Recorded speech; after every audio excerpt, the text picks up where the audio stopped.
The Prince and the Pauper by Mark Twain. Chapter 9. The River Pageant. At 9 in the evening the whole vast river front of the palace was blazing with light. The river itself, as far as the eye could reach citywards, was so thickly covered with watermen's boats and with pleasure barges, all fringed with colored lanterns and gently agitated by the waves, that it resembled a glowing and limitless garden of flowers, stirred to soft motion by summer winds. The grand terrace of stone steps leading down to the water, spacious enough to mass the army of a German principality upon, was a picture to see, with its ranks of royal halberdiers in polished armor, and its troops of brilliantly costumed servitors flitting up and down and to and fro in the hurry of preparation. Presently a command was given, and immediately all living creatures vanished from the steps. Now the air was heavy with the hush of suspense and expectancy. As far as one's vision could carry, he might see the myriads of people in the boats rise up and shade their eyes from the glare of lanterns and torches, and gaze toward the palace. A file of 40 or 50 state barges drew up to the steps. They were richly gilt, and their lofty prows and sterns were elaborately carved. Some of them were decorated with banners and streamers, some with cloth of gold and arras, embroidered with coats of arms, others with silken flags that had numberless little silver bells fastened to them, which shook out tiny showers of joyous music whenever the breezes fluttered them. Others, of yet higher pretensions, since they belonged to nobles in the prince's immediate service, had their sides picturesquely fenced with shields gorgeously emblazoned with armorial bearings. Each state barge was towed by a tender. Besides the rowers, these tenders carried each a number of men-at-arms in glossy helmet and breastplate, and a company of musicians.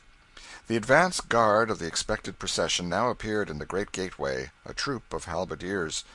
They were dressed in striped hose of black and tawny, velvet caps graced at the sides with silver roses, and doublets of murrey and blue cloth embroidered on the front and back with the 3 feathers, the prince's blazon, woven in gold. Their halberd staves were covered with crimson velvet, fastened with gilt nails and ornamented with gold tassels. Filing off to the right and left, they formed 2 long lines extending from the gateway of the palace to the water's edge. A thick rayed cloth or carpet was then unfolded and laid down between them by attendants in the gold and crimson liveries of the prince. This done, a flourish of trumpets resounded from within, a lively prelude arose from the musicians on the water, and 2 ushers with white wands marched with a slow and stately pace from the portal. They were followed by an officer bearing the civic mace, after whom came another carrying the city's sword, then several sergeants of the guard, in their full accoutrements and with badges on their sleeves, then the Garter King-at-Arms in his tabard, then several Knights of the Bath, each with a white lace on his sleeve, then their esquires, then the judges in their robes of scarlet and coifs, then the Lord High Chancellor of England in a robe of scarlet, open before and purfled with miniver, then a deputation of aldermen in their scarlet cloaks, and then the heads of the different civic companies in their robes of state. Now came 12 French gentlemen in splendid habiliments, consisting of pourpoints of white damask, barred with gold, short mantles of crimson velvet, lined with violet taffeta, and carnation-colored haute de chausses, and took their way down the steps. They were of the suite of the French ambassador, and were followed by 12 cavaliers of the suite of the Spanish ambassador, clothed in black velvet, unrelieved by any ornaments. Following these came several great English nobles with their attendants. There was a flourish of trumpets within, and the prince's uncle, the future great Duke of Somerset, emerged from the gateway, arrayed in a doublet of black cloth of gold, and a cloak of crimson satin flowered with gold and ribboned with nets of silver. He turned, doffed his plumed cap, bent his body in a low reverence, and began to step backward, bowing at each step. A prolonged trumpet blast followed, and a proclamation, "Way for the high and mighty, the Lord Edward, Prince of Wales!" High aloft on the palace walls a long line of red tongues of flame leapt forth, with a thunder crash. The mast whirled on the river, burst into a mighty roar of welcome, and Tom Canty, The cause and hero of it all stepped into view and slightly bowed his princely head. He was magnificently habited in a doublet of white satin with a front piece of purple cloth of tissue, powdered with diamonds and edged with ermine. Over this he wore a mantle of white cloth of gold, pounced with triple feather crest, lined with blue satin, set with pearls and precious stones, and fastened with a clasp of brilliants. About his neck hung the Order of the Garter and several princely foreign orders, and wherever the light fell upon him jewels responded with a blinding flash. Oh, Tom Canty, born in a hovel, bred in the gutters of London, familiar with rags and dirt and misery, what a spectacle is this! End of Chapter 9. Chapter 10. The Prince in the Toils. We left John Canty dragging the rightful prince into Offal Court, with a noisy and delighted mob at his heels. There was but one person in it who offered a pleading word for the captive, and he was not heeded. He was hardly even heard, so great was the turmoil. The prince continued to struggle for freedom and to rage against the treatment he was suffering, until John Canty lost what little patience was left him, and raised his oaken cudgel in a sudden fury over the prince's head. The single pleader for the lad sprang to stop the man's arm, and the blow descended upon his own wrist. Canty roared out, "Thou'lt meddle, wilt thou? Then have thy reward!" His cudgel crashed down upon the meddler's head. There was a groan, a dim form sank to the ground among the feet of the crowd, and the next moment it lay there in the dark, alone. The mob pressed on, their enjoyment nothing disturbed by this episode. Presently the prince found himself in John Canty's abode, with the door closed against the outsiders. By the vague light of a tallow candle which was thrust into a bottle, he made out the main features of the loathsome den, and also the occupants of it. Two frowsy girls and a middle-aged woman cowered against the wall in one corner, with the aspect of animals habituated to harsh usage and expecting and dreading it now. From another corner stole a withered hag with streaming gray hair and malignant eyes. John Canty said to this one, "Tarry, there's fine mummeries here. Mar them not till thou'st enjoy them. Then let thy hand be heavy as thou wilt. Stand forth, lad. Now say thy foolery again, and thou'st not forget it. Name thy name. Who art thou?" The insulted blood mounted to the little prince's cheek once more, and he lifted a steady and indignant gaze to the man's face and said, "'Tis but ill-breeding in such as thou to command me to speak. I tell thee now, as I told thee before, I am Edward, Prince of Wales, and none other." The stunning surprise of this reply nailed the hag's feet to the floor where she stood, and almost took her breath. She stared at the prince in stupid amazement, which so amused her ruffianly son that he burst into a roar of laughter. But the effect on Tom Canty's mother and sisters was different. Their dread of bodily injury gave way at once to distress of a different sort. They ran forward with woe and dismay in their faces, exclaiming, "Oh, poor Tom, poor lad!" The mother fell on her knees before the prince, put her hands upon his shoulders, and gazed yearningly into his face through her rising tears. And then she said, "Oh, my poor boy, thy foolish reading hath wrought its woeful work at last, and ta'en thy wit away. And why didst thou cleave to it, when I so warned thee against it? Thou'st broke thy mother's heart."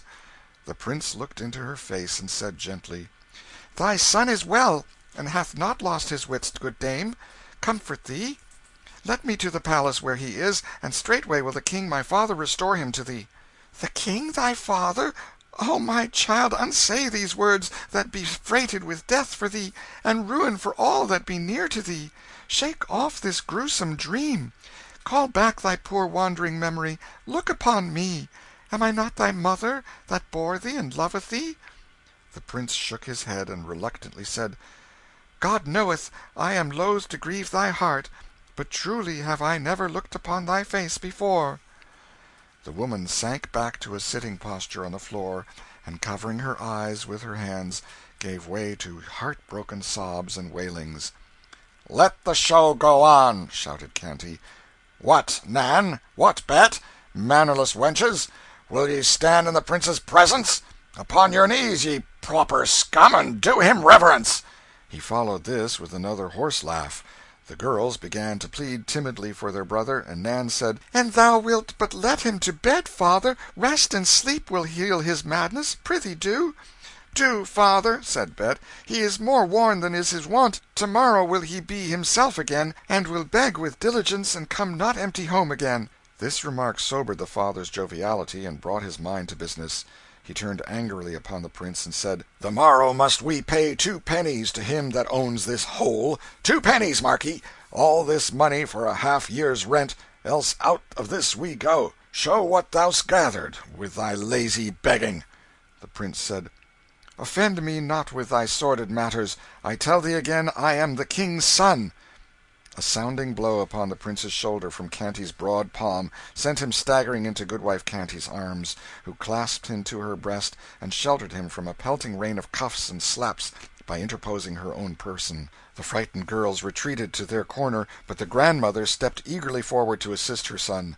The prince sprang away from Mrs. Canty, exclaiming, "Thou shalt not suffer for me, madam. Let these swine do their will upon me alone." This speech infuriated the swine to such a degree that they set about their work without waste of time. Between them they belabored the boy right soundly, and then gave the girls and their mother a beating for showing sympathy for the victim. "Now," said Canty, "to bed, all of you. The entertainment has tired me." The light was put out, and the family retired. As soon as the snorings of the head of the house and his mother showed that they were asleep, the young girls crept to where the prince lay and covered him tenderly from the cold with straw and rags, and their mother crept to him also, and stroked his hair and cried over him, whispering broken words of comfort and compassion in his ear the while. She had saved a morsel for him to eat, also, but the boy's pains had swept away all appetite, at least for black and tasteless crusts.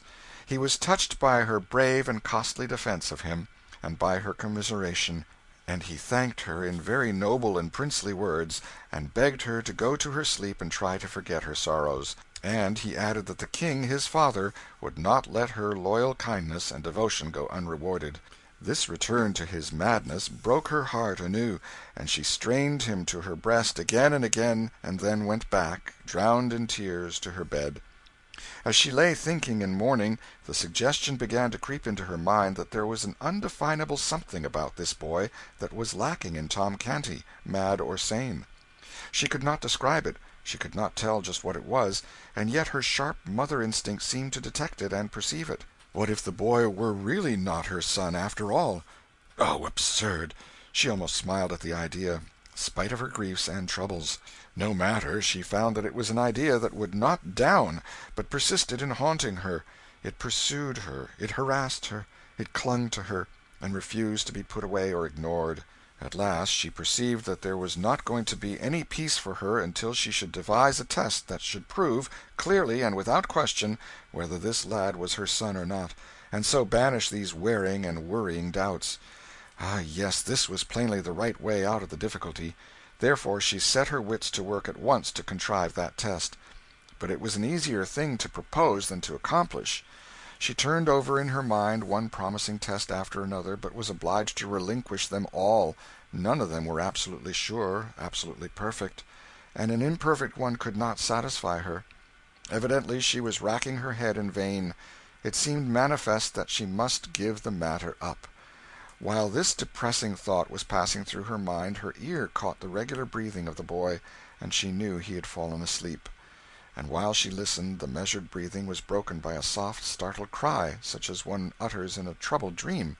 This chance occurrence furnished her instantly with a plan worth all her labored tests combined. She at once set herself feverishly but noiselessly to work to relight her candle, muttering to herself, "Had I but seen him then, I should have known. Since that day, when he was little, that the powder burst in his face, he hath never been startled of a sudden out of his dreams or out of his thinkings, but he hath cast his hand before his eyes, even as he did that day, and not as others would do it, with the palm inward, but always with the palm turned outward. I have seen it 100 times, and it hath never varied nor ever failed. Yes, I shall soon know, now." By this time she had crept to the slumbering boy's side, with the candle shaded in her hand. She bent heedfully and warily over him, scarcely breathing in her suppressed excitement, and suddenly flashed the light in his face and struck the floor by his ear with her knuckles. The sleeper's eyes sprung wide open, and he cast a startled stare about him, but he made no special movement with his hands. The poor woman was smitten almost helpless with surprise and grief, but she contrived to hide her emotions and to soothe the boy to sleep again. Then she crept apart and communed miserably with herself upon the disastrous result of her experiment. She tried to believe that her Tom's madness had banished this habitual gesture of his, but she could not do it. "No," she said, "his hands are not mad. They could not unlearn so old a habit in so brief a time. Oh, this is a heavy day for me." Still, hope was as stubborn now as doubt had been before. She could not bring herself to accept the verdict of the test. She must try the thing again. The failure must have been only an accident.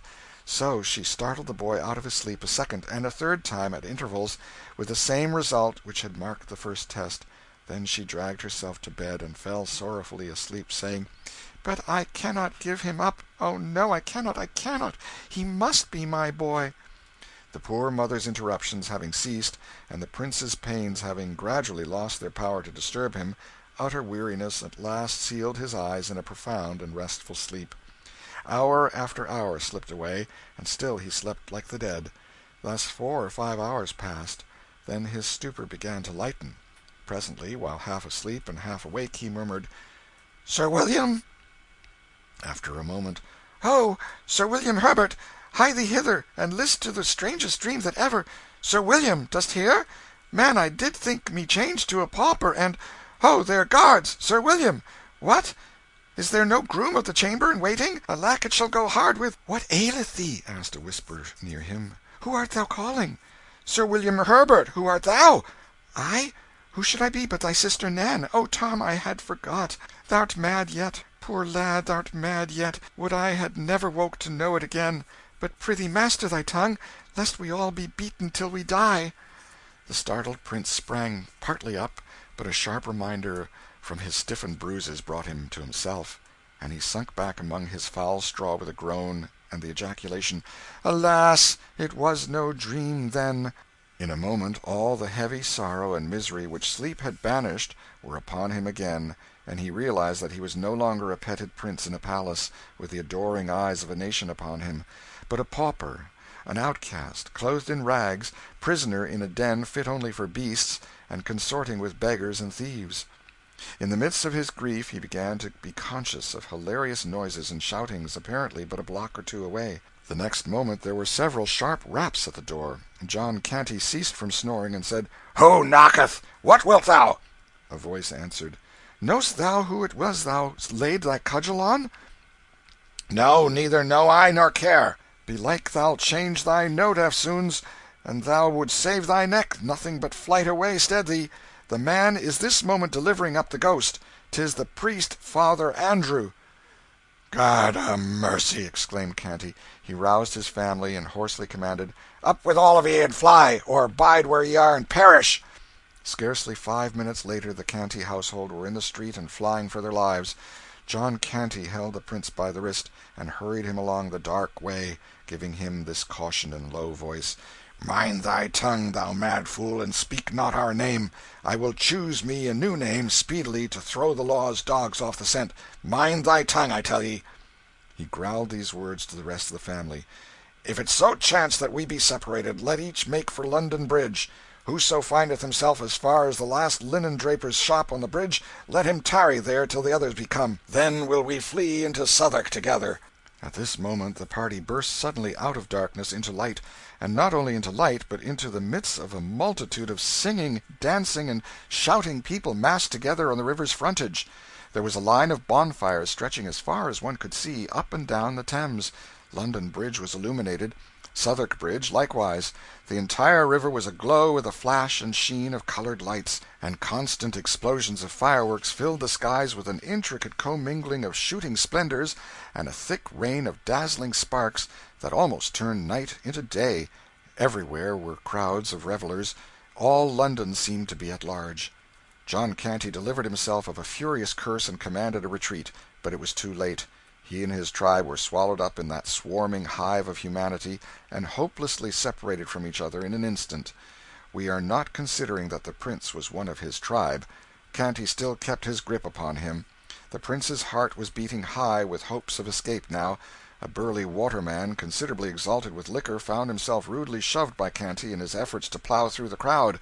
He laid his great hand on Canty's shoulder and said, "Nay, whither so fast, friend?